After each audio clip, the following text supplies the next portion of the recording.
आई एगो छोटा सा बिरहा।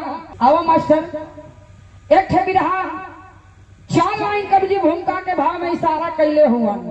ऐसे लय बना ला मास्टर।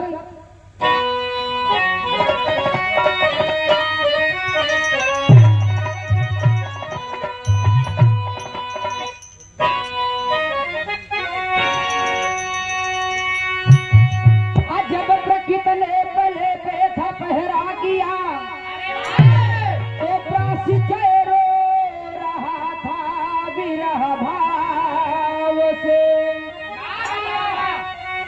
दे रहा सातना कोई अनुराग में सुन रही थी प्रभा भी बड़े भाव से। अल्ले के साहस चला कोई अति भेग में जग गई आस था की आलोकित लहरे। आहते जनमानस में विदिन हो गया आज सृष्टि में सा मचाया कहर।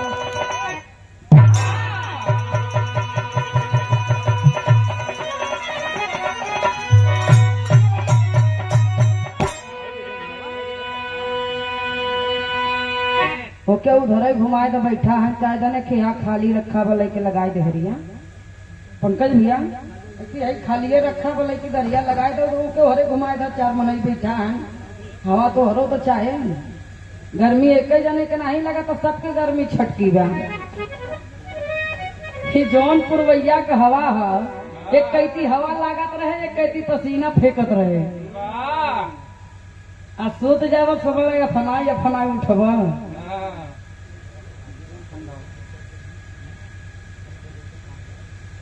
एक ही बिरहा में आप लोगन के 4 युग के कहानी मिली। सतयुग, द्वापर, त्रेता, कलयुग।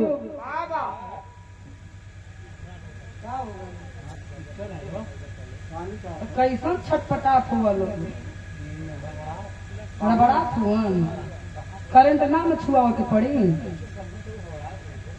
कहो तुम्हें हड़बड़ा छुअन छटपटी बड़ी बा दोनों जने के। आवा एक लाइन कवि जी कव्वाली के भाव में इशारा कैलन है।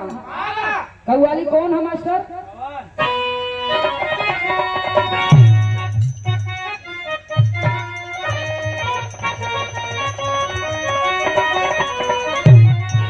अभी आज जिसको चाहे सुहागन वही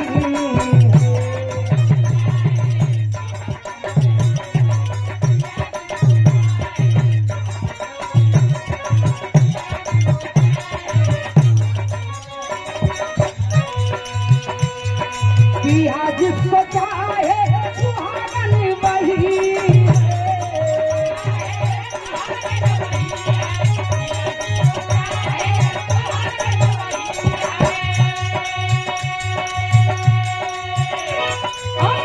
जिसको चाहे सुहागन वही है, सुहागन वही है, सुहागन वही है। जले जो भी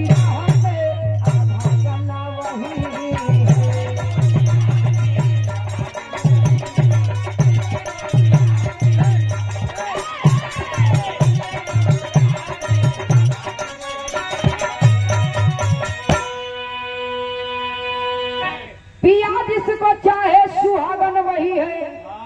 जले जो विरह में अभागन वही है। सुहागन एक तरह का ना, सुहागन 2 तरह का होली। कैसन होली? एक सुहागन ऊ होली जोने औरत के सुहागन रहतबे जिंदगी में ढेर सारा पति का प्यार और सम्मान बा, उस सच में सुहागन होली। लेकिन जोने औरत के सुहागन रहतवे जिंदगी में कोनो प्रेम कोनो सम्मान नहीं खे, उस सुहागन न हुआ भागन होली। ऐसे सुंदर कवि जी भाव में लिखलन है। का लिखलन?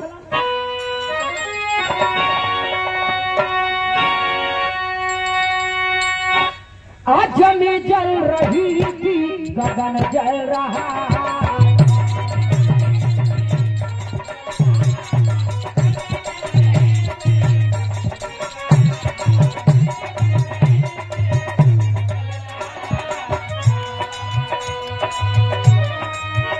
और ये बड़े ही सुंदर कलाकार साजन लाल यादव विजयलाल जी के शिष्य है। आप आपकी तरफ से 100 रुपए का पुरस्कार, बहुत बहुत प्रणाम, सब लोगन के बहुत बहुत प्रणाम। जमी जल रही थी गगन जल रहा।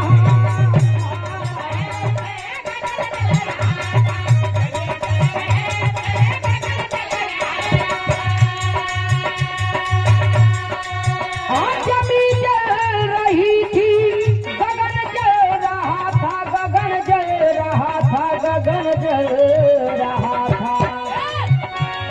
सतियों के सत्य से गगन जल रहा।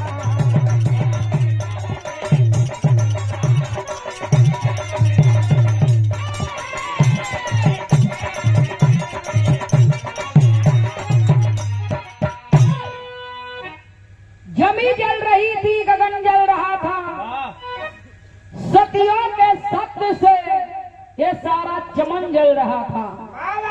यही से कहानी की शुरुआत हो गई।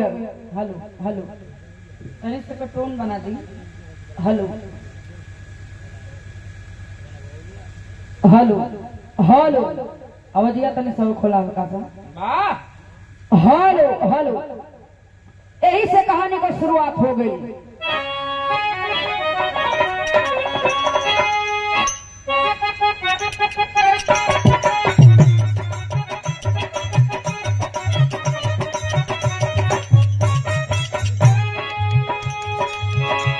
प्रजापति श्री दक्षिण जब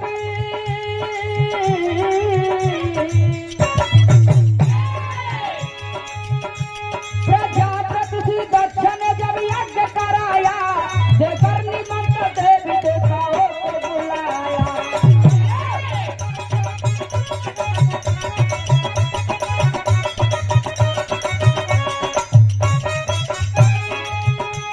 पाए नहीं निमंत्रण देवानी देव ज्ञानी, बिना बुलाए यज्ञ में आई है सती रानी।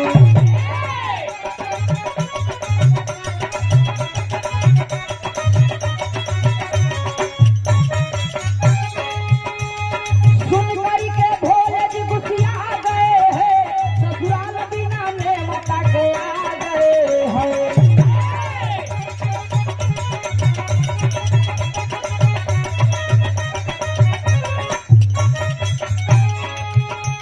कोई नहीं दरबार में सम्मान किया उनका, स्वयं राजा दक्ष ने अपमान किया उनका।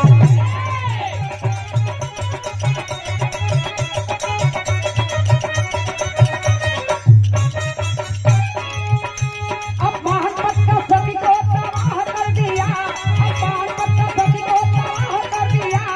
यज्ञ कुंड में कुछ दाह कर दिया।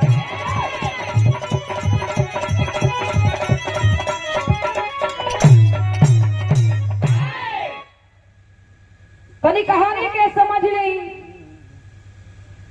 माता सती राजा दक्ष के लड़की अपने पिता के विपरीत जाकर गंधर्व विवाह करती है। गंधर्व विवाह यानी कि अपने मर्जी से परिवार के न रहते जाके मंदिर में विवाह कैली। वही बात से राजा दक्ष नाराज हुआ। अपनी प्रजा की खुशहाली के लिए राजा दक्ष यज्ञ का आयोजन कराते हैं। यज्ञ का निमंत्रण सभी देवी देवताओं को मिला। स्वयं अपने दामाद भोलेनाथ को निमंत्रण नहीं देते हैं। इस बात का पता लगाने के लिए स्वयं माता सती उस भरी दरबार में जाती हैं, लेकिन कोई भी सम्मान नहीं करता। भोलेनाथ का नाम लेके राजा दक्ष इतना अपमानित करते हैं। पति का अपमान सती को बर्दाश्त नहीं हुआ। उसी यज्ञ कुंड में कूद के माता सती अपना प्राण त्याग देती हैं। माता सती जब अपन प्राण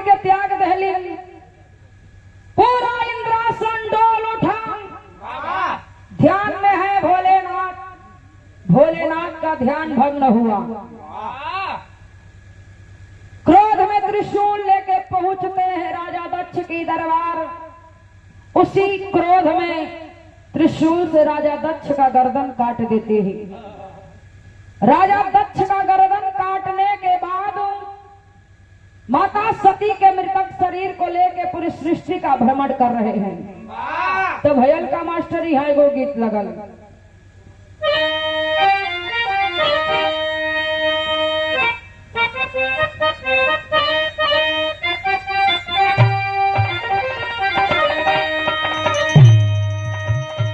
बड़ा पुरान गीत है, लेकिन कहल जाला जितने पुरान होला वो हमें उतने आनंद आवेला, वाह वो हमें उतने रस रहेला। अरे सबका अपने जमाने का ये गीत बड़ा फेमस रहल। वाह लड़का लोग एगो लड़की के देखले हुआ तो कहले हुआ का कहलन, आ गोरी तोरी मुस्की जवनिया रे आरा बलिया हिलावे।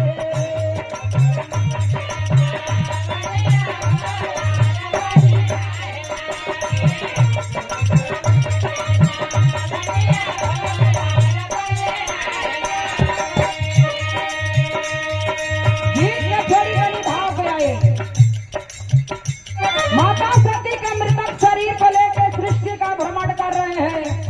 उस समय विष्णु भगवान अपना चक्र सुदर्शन छोड़ देते हैं। भयल का सुन के सती के माँ कनवा हो हिलल इंद्रसना।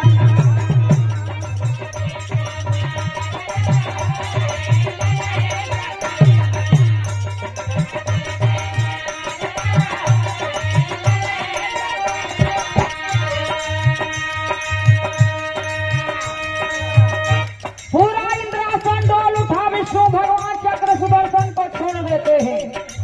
चक्र सुदर्शन जाके माता सती को उनके शरीर को खंड खंड में करने लगा। जहाँ जहाँ माता सती का अंग गिरता है वहाँ वहाँ देवियों का वास हो जाता है। लेकिन एक अंग कहाँ गया? आभा हिमालय से जाके टकराई।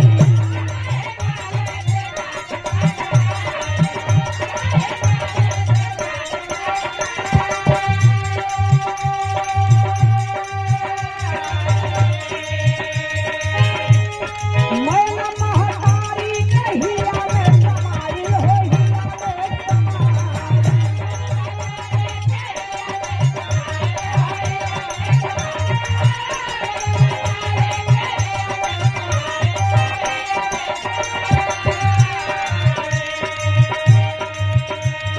भइल पार्वती के जनमवा हो हिलल इंद्रसना।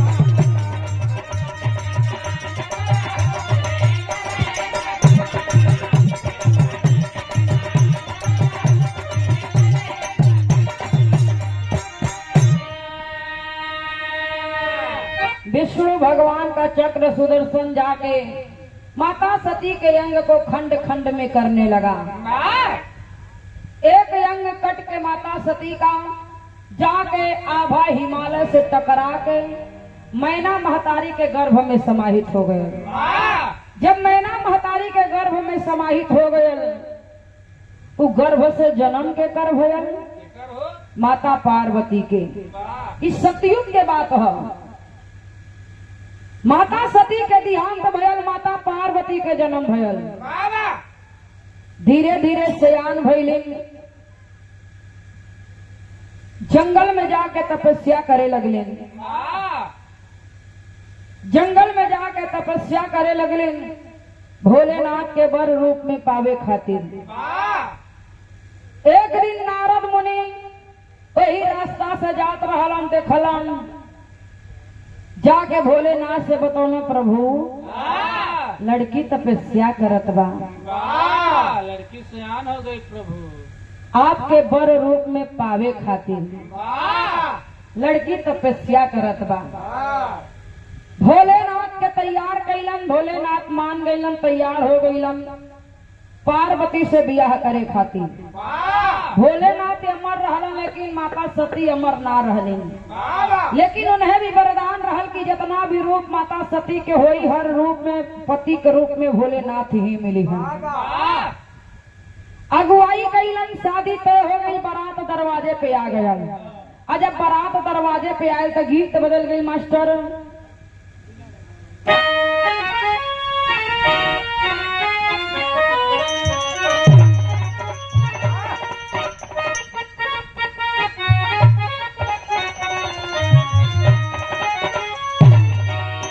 कौना मेहरारू बनम मरद के समझावे, गौना के पहले ससुरारी अवल माना बा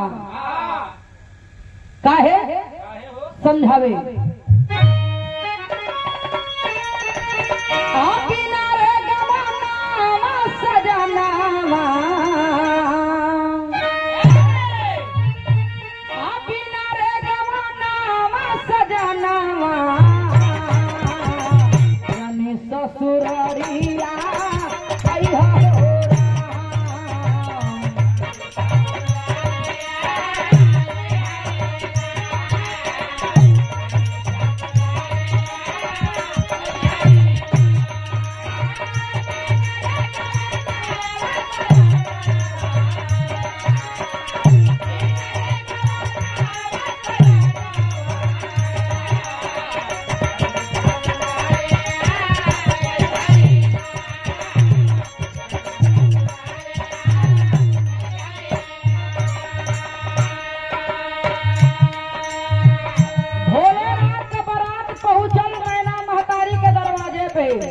मैना महतारी परछावन के दुल्हा के अंगनाई में स्वागत कैली।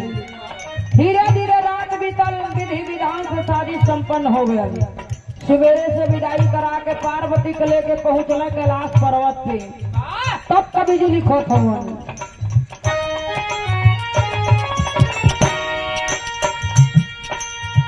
शिवाजी से भाई मिलाना,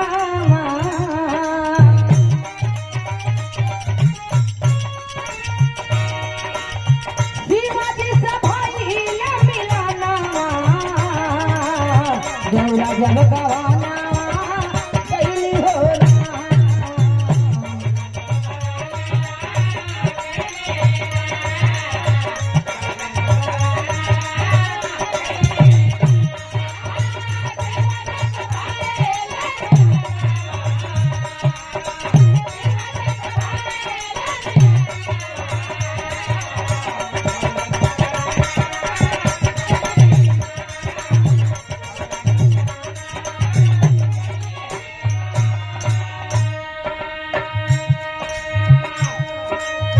दोनों जन मनावे ले सुहाग वाली रतिया,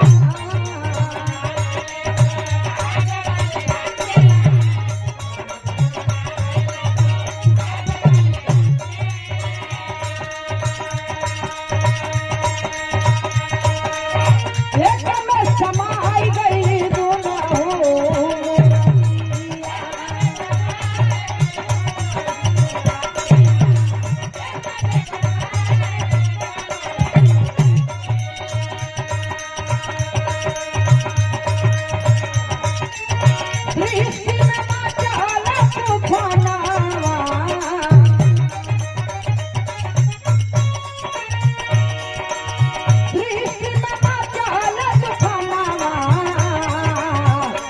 जब गवाना हो रहा।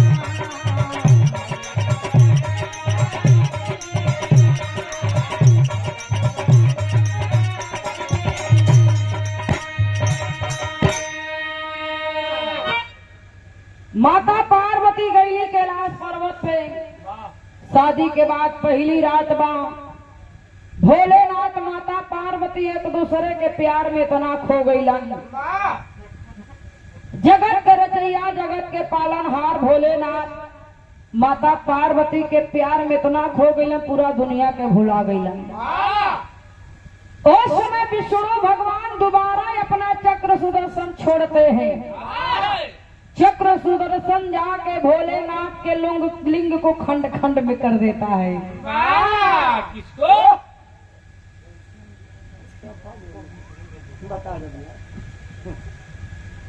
वैसे ही बड़ा कष्ट से एक बार कहे के पड़ा था।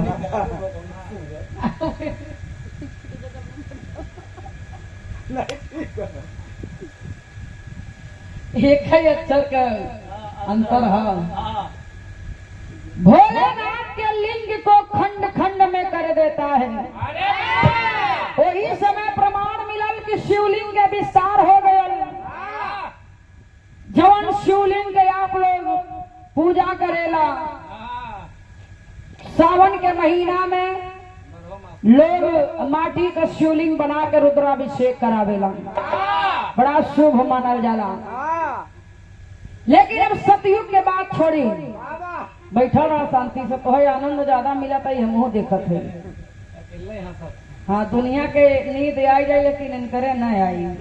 सब जने शांति में हंसत है ना कर। हाँ हाँ, एकदम एकदम वही रुआ पूरी रात बा। और ठीक ठाक बा, खाना ना खैले होगा ना खैले हुआ, ऐसे तो ठीक है, खाना खाई का करबा। ये तो सतयुग के बाद रहल, तनी त्रेता में आवत, त्रेता में का होत हो? गीत बदल गई मास्टर।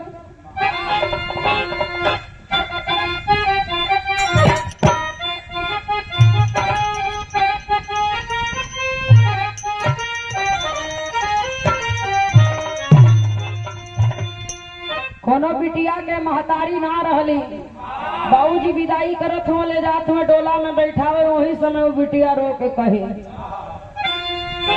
यदि हमार माई होती तो माई से कहती कि माई रे हे चिड़िया कह के बाबू से हमके देवा देना।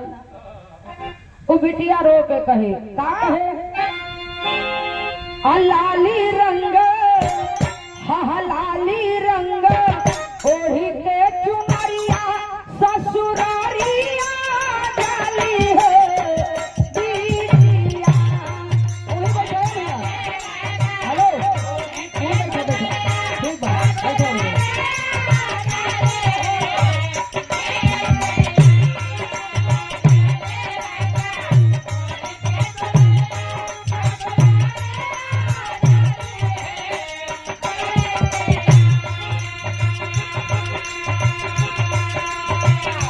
गीत का थोड़ी बड़ी भाव पे आई।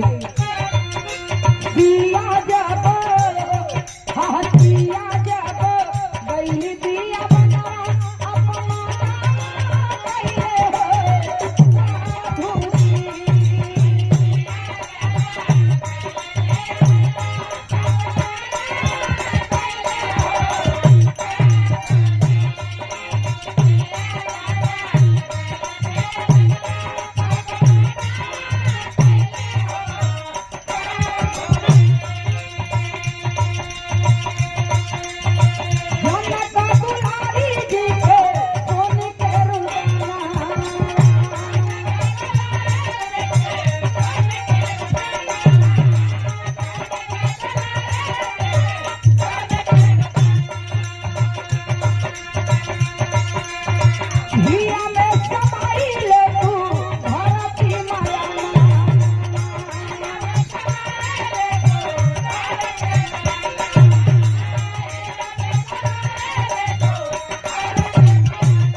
मर्यादा पुरुषोत्तम राम सीता का त्याग करते हलन। सीता का त्याग कैलन वो समय जोने समय सीता गर्भावस्था में रहली, जंगल में जाके लक्ष्मण ले जाके जंगल में छोड़ दिलन। वही जंगल में जाके माता धरती की याद करके कहे कि या के दुख बर्दाश्त नहीं क्यों मत करेला कि धरती फाट जाती है, भी हम समाज है। माता सीता बैठ के वहाँ जंगल में रोवत रहली। लेकिन कहानी में एक अलग मोड़ आया। गीत बदल गई मास्टर।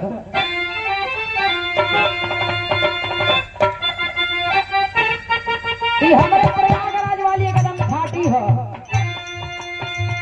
तो रतिया होले करमिया ना डोले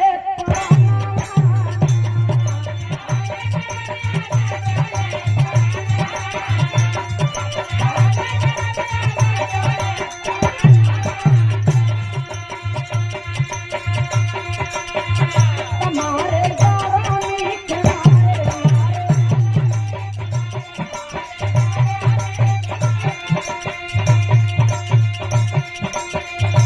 दुल्हा कोई गा दुआरे दुल्हा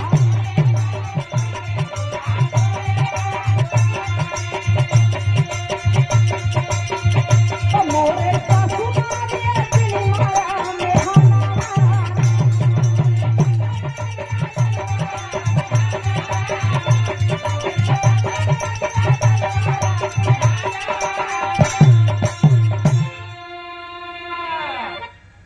लेकिन कहानी में एक अलग मोड़ आ गया।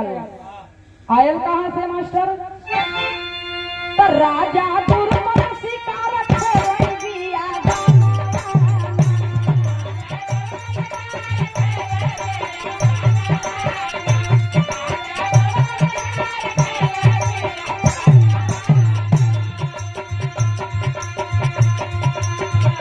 दर्शन सीता माँ के कर गई दर्शन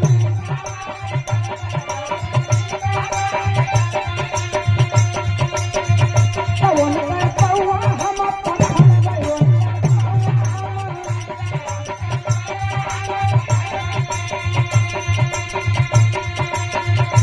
पहुँचे जाके सीता माता के समाना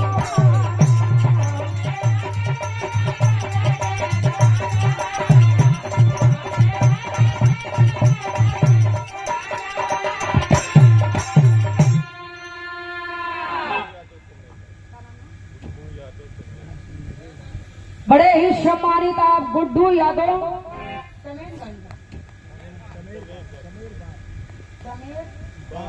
अच्छा चमेर बाग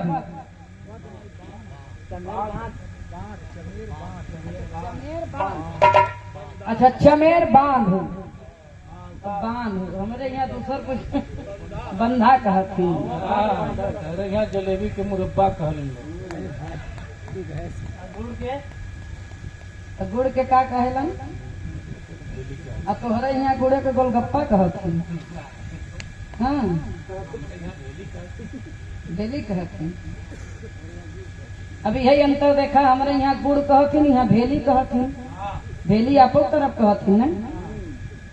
अभी यही अंतर है भाषा का अंतर है हर जगह का। 100 रुपये का पुरस्कार भैया के बहुत बहुत प्रणाम। कहानी में एक अलग मोड़ आया। राजा दुर्पद जंगल में शिकार खेले खातिर गयल हुवन। शिकार खेले में मन ना लगत है। शिकार खेले में मन ना लगत है वही जंगल में वो उचित स्थान खोजे लगला। देखा भैया समार के जने ढगनाने नहीं अपो दिन जाया वो हर बड़ा अटपट मंच लगा है। हम तनी संभार के उतर बैठल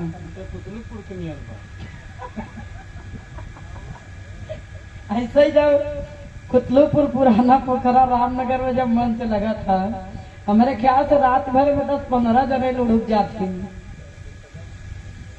वही मती यहू का याद आ गया। इधर वही जंगल में उचित स्थान खोजे लगला। स्थान खोज के कहत हो यही जगह हम माता सीता के याद करके तपस्या करे। जब माता सीता प्रकट हुई है तो वो वरदान मांगे। तपस्या करे लगल। कई बरिस गुजर गयल। कई बरिस गुजरने के बाद माता सीता प्रकट भइलिन। कली की मांगो वर्ष क्या मांगना चाहते हो? कले की मां आपके दिहल कोनो चीज का कमी नहीं थी। एक ही चीज का कमी बाबू है चाहत बनी एक मेरी चाहत बनी हमरे यहाँ आके हमरे बेटी के रूप में जन्म लेला। कले के तथास्तु, मनोकामना तुहार पूर्ण होखी, लेकिन हम ना, हमार परछाई के तोहरे यहाँ जन्म होई।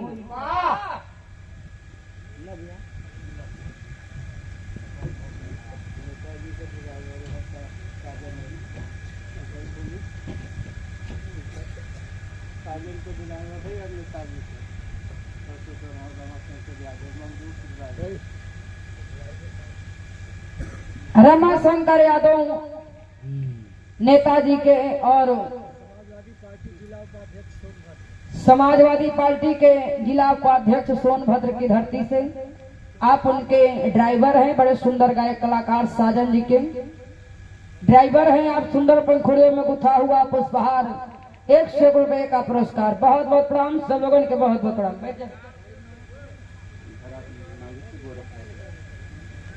बड़े ही सम्मानित आप घराट मालिक गोरख यादव भैया जी, 200 रुपए का पुरस्कार भैया के, बहुत बहुत प्रणाम सब लोगों के, बहुत बहुत प्रणाम।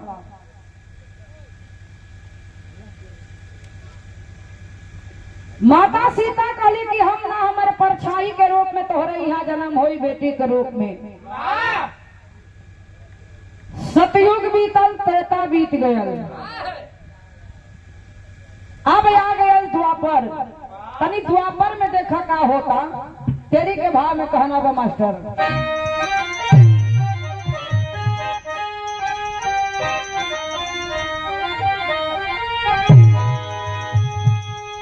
आज शहनाई के सने छेड़ी बेसुरी, आज शहनाई के सने छेड़ी बेसुरी, छिड़ी लड़ाई अंबर में हरसाई, नव में छिड़ी लड़ाई अंबर में हरसाई, शहनाई की सनत छेड़ी बेसुरी। सीता जी का दिहल वरदान सच होखे वाला बा। कौने समय सच भयल? द्वापर में कहना बा, चौक के भाव में कहना बा।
द्वापर युग में पूरा हो गया।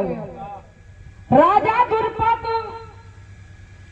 यज्ञ का आयोजन करोलन, यज्ञ करत रहलन। वही यज्ञ कुंड से एक ज्वाला की उत्पत्ति भया और वही ज्वाला से एक कन्या का जन्म भया, जो ने कन्या का नाम बड़ा खुशी से रखले द्रौपदी।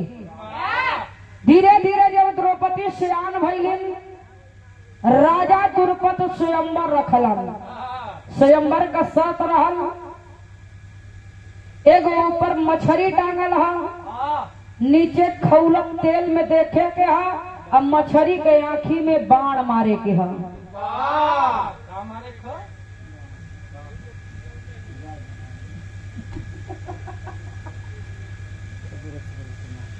धन्य हो महाराज।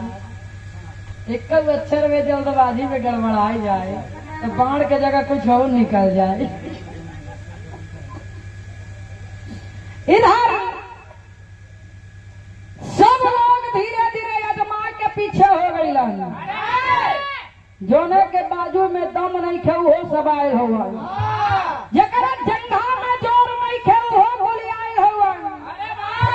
जवन 60 के पार हो गए हो किस्मत आजमावे आयल हुआ। हो जात है आजमावे अपन किस्मत, लेकिन सब धीरे धीरे पीछे हो गई। अब वही में एगो सुंदर सुशील युवराज आयल हुआ। युवराज का नाम का रहा अर्जुन। आई के करे संगे हुआ पार्थ, यानी कि श्री कृष्ण भगवान के साथ वो चलन आजमावे कल की रुका एगो बंदा हमारे संगे आयल है, ओहू के तनी आजमा लेवेदा। गैरन आजमावे धनुष बाण उठौलन अर्जुन, एक बेरी खौलत तेल के देखलन, एक बेरी मछली के देखलन। निशाना साध के मलम बाण जाके मछली के आँखी में लगल। स्वयंवर जीत गईलन। स्वयंवर जीत के द्रौपदी के लेके घरे अलन। माई से कले की देखा तोहरे लिए कुछ लिया है, कले की जवन कुछ लिया होगा पांचों में बांट ला। हमें द्रौपदी समझत हुआ तो यहाँ के बातों मत करी है।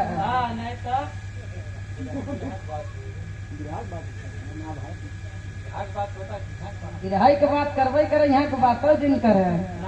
द्रौपदी नहीं है हम, समझा। अच्छा ये चंडी का रूप धारण बनाई बना एक संगे पांचों के बलम छब काहे के रूप बनबू चंडी।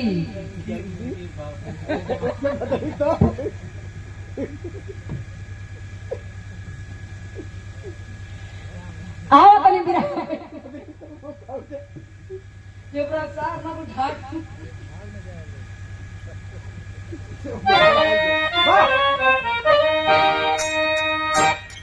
इधर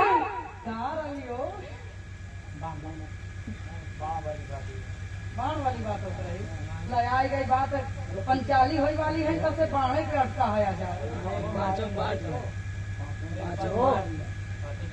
पांचों में बांटला। पांचों पतियन का पत्नी हो गई रानी द्रौपदी। पहले का सिस्टम का रहल, आज का सिस्टम पहले के एक जुबान ही बड़ा काफी होला। और आजकल तो 17 गो 100 गो कसम खाएला, कोनो फर्क ना है। और इहो समझ ला कि दुनिया में जे हर पल पल पे कसम खात है, उससे बड़ा ही दुनिया में झूठो कोई ना है। जब सत्य बात हो के सत्य हो के चाहिए। विश्वास जुबान से दिलावा, दिल से दिलावा। कसम खा के थोड़ी ना विश्वास जतावल जाला, समझा सिधारी। कसम मत खायल कर, न तो हुरावा सारे का देना।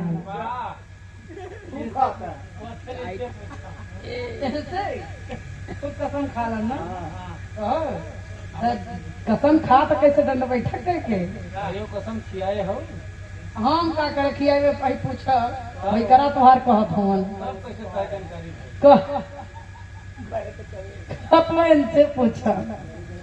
इधर हर दुख सुख में पंचाली पांचों पतियन के साथ रहे। अब कहानी कनी आगे बढ़ल, धीरे धीरे समय बीते लागल।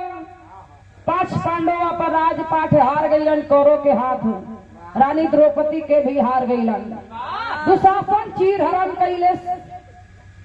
धीरे धीरे समय बीतल, बड़ा क्रोध में बाड़ी पंचाली कली की जब तलक दुर्योधन के लहू से अपन केस ना धुले तब तलक अपन केस ना बांधे।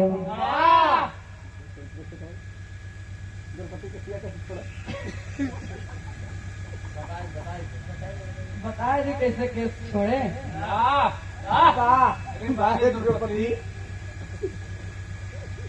कहे जब तलक है दुर्योधन के है करेजा से करे करेजा के लहू से जब तलक हम अपन केस ना धुले, जब तलक अपन केस ना धुले तब तलक हम अपन केस ना बांधे।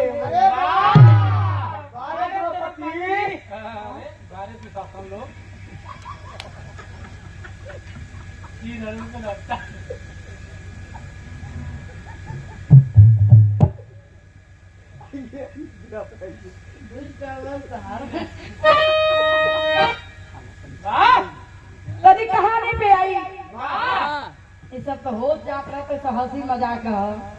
वैसो भी सब लोग नींद में मस्त हो, इसमें दूसरे दुनिया में भ्रमण करत हो। तो कम से कम हमन यही दुनिया में भ्रमण करके कुछ पा लिहल जाए। महाभारत में लड़ाई छिड़ गयल। जब महाभारत में लड़ाई छिड़ गयल, वीर से वीर योद्धा अपन अपन वीरताई कायम करत हुआ। लड़ाई के मैदान में डटल हवन दुर्योधन, कर्ण, अर्जुन जेकर सारथी बनल हवन कृष्ण भगवान। बाढ़ चला के मरलन, कर्ण जमी पे घायल होके गिरल। बाह, एक ही शब्द निकलता है कृष्ण भगवान के जुबान से, बाह बाह रे दानी कर्ण। अर्जुन कहा तो वही देखा रथ हमार हाकत हुवन, गुणगान हो ओकर गावत हुआ जौन हुआ धमरा होके गिरल बा।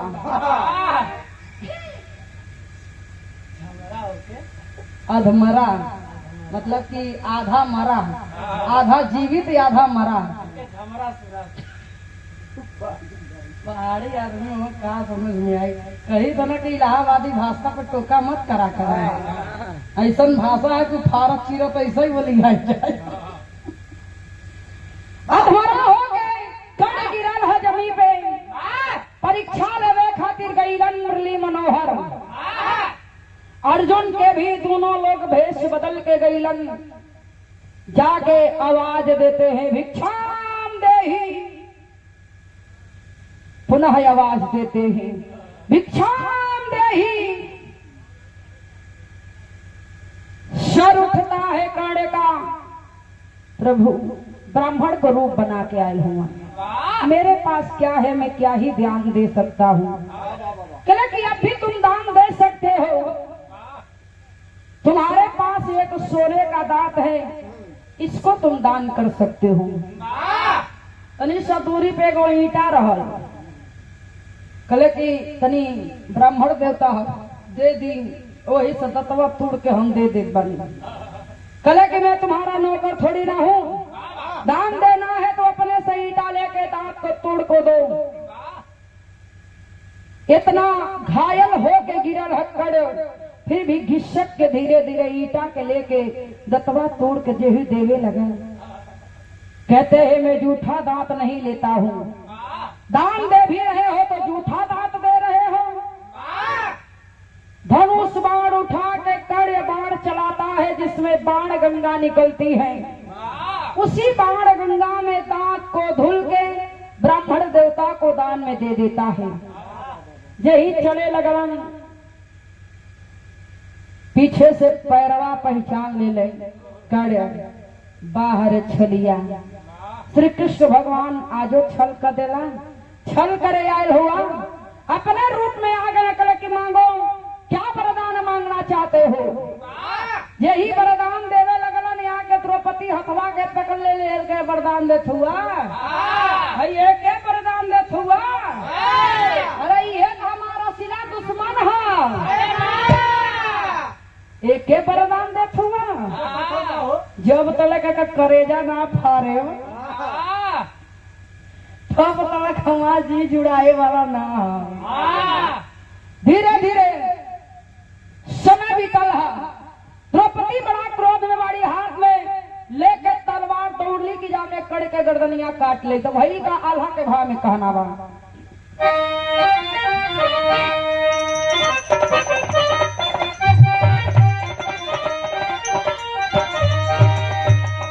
अल्लाह के ताला भरी आत बड़ी रानी द्रौपदी ए भैया,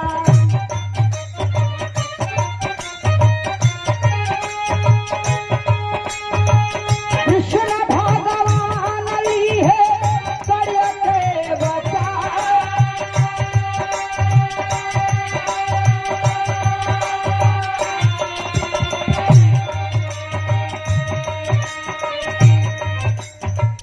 श्याम रानी द्रौपदी के दिहल बारा दानवा भैया,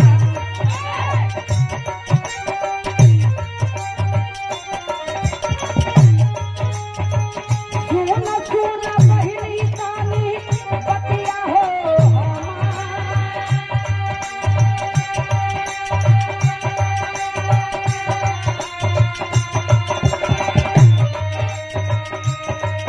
यही हाथ में कटार लेकर दौड़ली गिरा दे, कड़ के गर्दनिया के काट ले, हथवा पका ले लेकिन नहीं, अभी उचित समय नहीं आया है। इच्छा तो तुम्हारी जरूर पूरी होगी, लेकिन अभी वो उचित समय नहीं आया है। तुम्हारी इच्छा पूरा होगी कब होगी? कल युग में हो ही ज्यादा फिर से जनमवा भैया,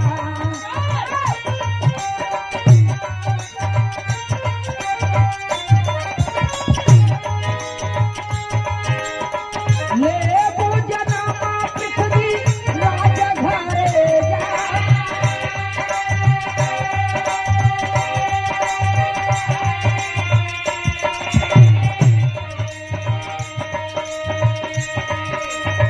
ब्याहन के आई है ज्यादा ब्रह्म बनवा भैया,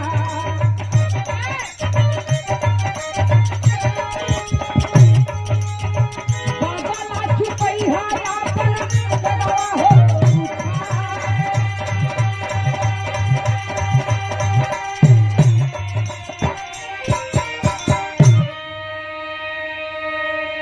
कहला की इच्छा तोहार पूरा होगी, लेकिन ए समय ना। सतयुग बीतल, त्रेता बीतल, द्वापर बीत गए, आ गया कलयुग। कल की कलयुग में जब दूसरा जन्म मिली, वही समय तुम्हारी इच्छा पूरा होगी। बतावल गयल वही द्रौपदी का दूसरा जन्म पृथ्वीराज के बेटी बेलवा के रूप में भयल, और वही कर्ण के दूसरा जन्म पृथ्वीराज के बेटा ताहर के रूप में भयल।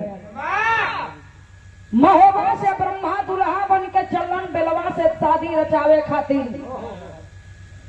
दुल्हन बन के बेलवा बैठल रहली। धोखा में जाके ताहर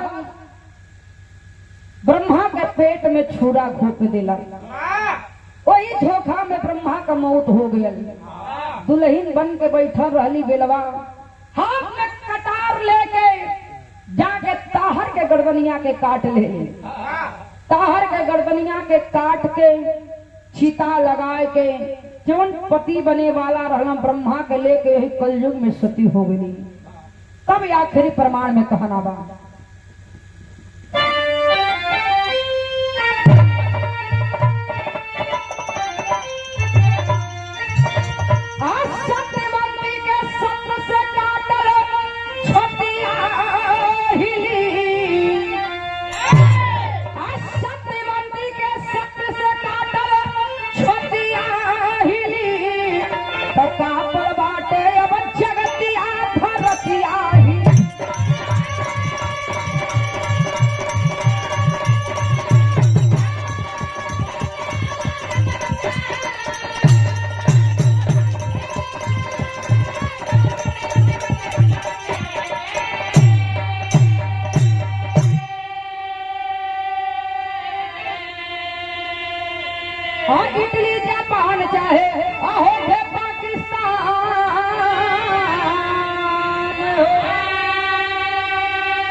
शूरवीर सबही के हिम्मतिया हिली, शूरवीर सबही के हिम्मतिया हिली, कथा पर बाटे अब जगतिया धरतिया हिली।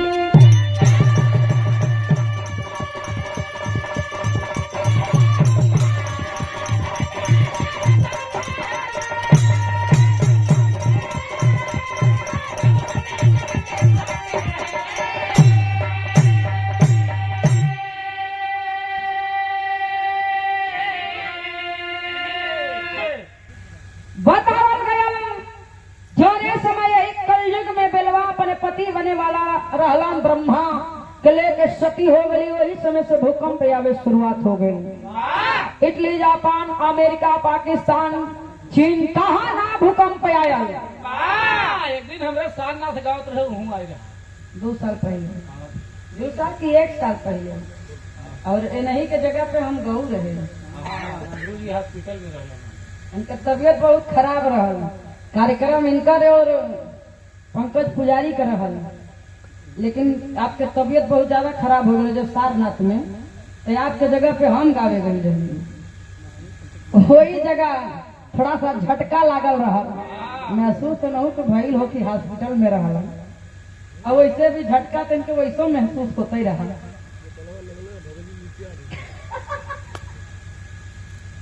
और ये खातिर संहारे खातिर पर जो सवेरे से गऊ रहे कि करेर का झटका तो नहीं लगा।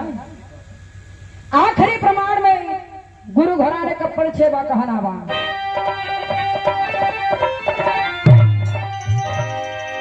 अब पत्तू गुरु बिहारी छेवर डूब गए हैं गम में।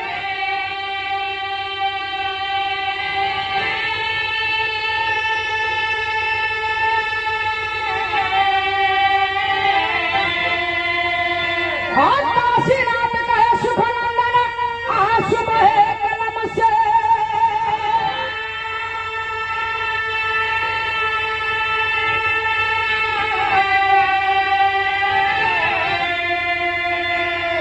सहनाई की सन छेड़ी बेसुरी, सहनाई की सन छेड़ी बेसुरी, प्रीति